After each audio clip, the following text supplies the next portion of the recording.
Tout d'abord, Pascal Harvey, le SACI qui vient d'être créé d'une certaine façon ici, est-ce que c'est vraiment le NIC plus ultra parmi les 14 SACI qu'on trouve dans Charlevoix?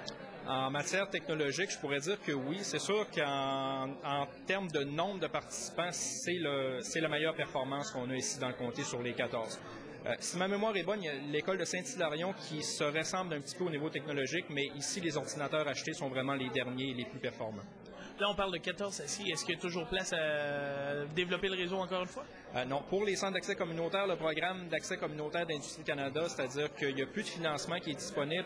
Le seul financement disponible, c'est du refinancement pour les 14 centres existants. Donc, on fonctionne sur des enveloppes fermées. On ne peut pas en créer d'autres pour le moment. Question d'améliorer, encore une fois, les équipements qui sont disponibles dans les autres? Tout à fait, parce qu'on calcule que les centres ont en moyenne entre 4 et 5 000 $ de dépenses par année. Donc, c'est l'argent qu'on reçoit d'industrie pour, justement, rendre plus performants les centres.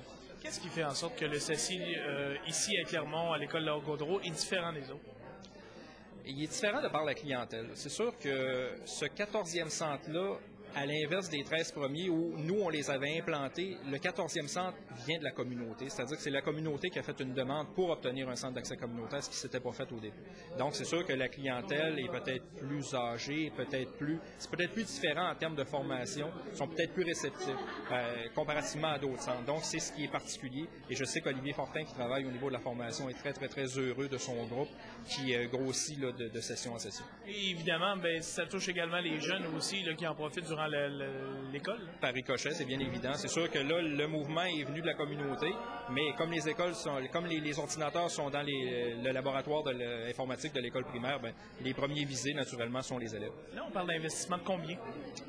Il faut calculer à peu près, un ordinateur, il faut le calculer à peu près en 1200 et 1500 là, avec tout compris, c'est-à-dire écran, clavier et tout l'équipement au complet. Les partenaires financiers, c'est-à-dire la ville, la Caisse populaire, ils sont allés à une contribution de 2000 $ chaque.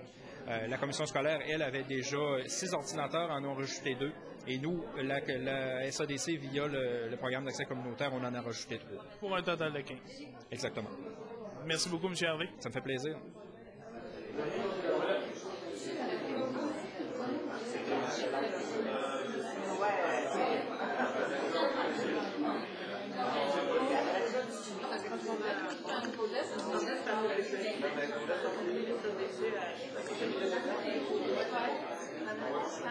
Je suis en compagnie d'Olivier Fortin, qui est coordonnateur des CACI de Charlevoix. Monsieur Fortin, c'est vraiment le centre le plus complet qu'on a présentement à la disposition. Oui.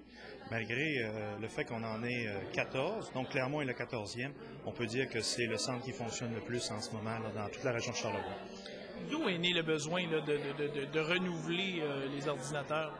C'est surtout le fait que on a commencé les formations il y a 3 ans et on avait des difficultés. On avait des ordinateurs de première génération. C'est quand on avait des formations de sous-point technique.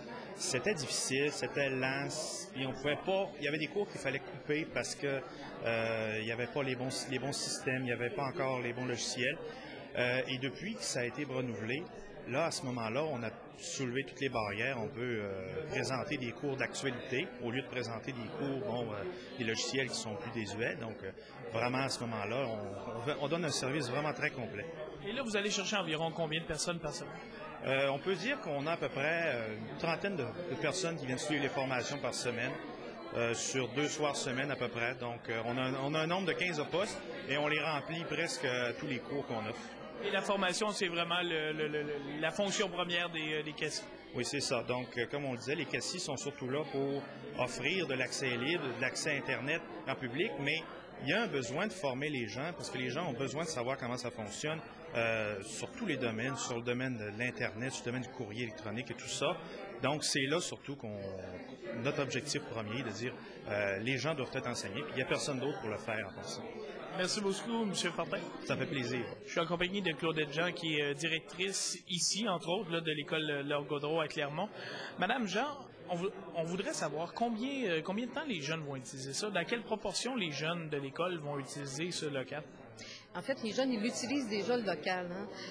Chaque enseignant a la possibilité de venir autant de fois que son horaire leur permet. Habituellement, ils ont un tableau de planification, puis ils ont mis une période par cycle de 5 jours déjà dans leur horaire pour utiliser le service du laboratoire. Mais en plus, quand il y a des projets particuliers de recherche, ils font des projets en équipe sur Internet.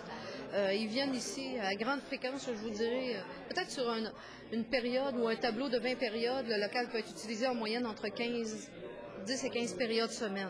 On n'est pas loin d'optimiser le local à 100%. Bien, absolument. Oh, oui, absolument. Puis en plus, chaque enseignant profite, ou chaque titulaire profite dans sa classe de 2 outils informatiques. Donc, peut aussi, à l'intérieur même d'un apprentissage, utiliser cet outil-là en classe directement. C'est rendu un outil de travail essentiel?